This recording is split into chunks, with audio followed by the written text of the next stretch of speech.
just right, the secret to contentment. One of the great mysteries of life is contentment. At least one must presume it is a mystery, because so few people live it. Yet contentment is not something that's found, it is an attitude. If money can't buy contentment and poverty doesn't provide it, what is contentment and how is it attained?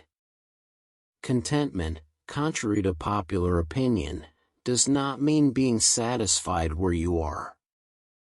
Rather, it is knowing God's plan for your life, having a conviction to live it, and believing that God's peace is greater than the world's problems.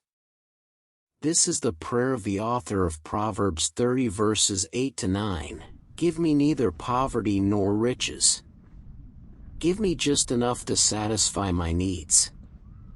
For if I grow rich, I may deny you and say, 'Who is the Lord?' And if I am too poor, I may steal and thus insult God's holy name." Tip number 1. Develop contentment by being thankful for what you have. For every gift and blessing that we receive, we learn to say thank you.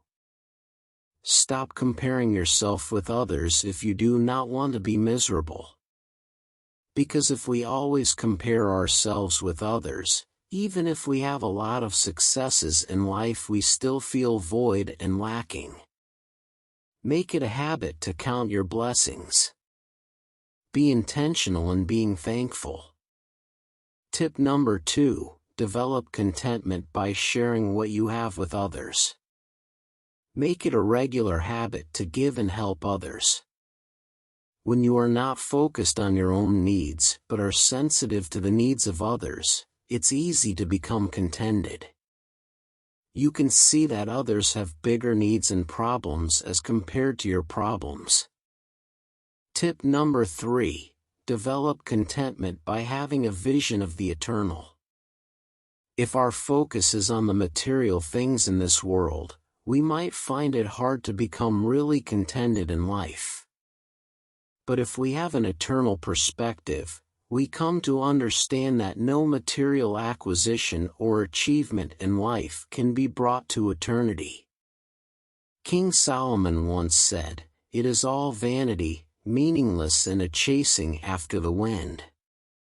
In life and in eternity, Christ is really all that we need. Develop contentment by being thankful, by sharing what you have with others, and by having a vision of the eternal. Many times, having too much is not good for us. If you eat too much, you might experience stomachache. If you overwork, you might experience overfatigue. Everything should be done in moderation, just enough, just right.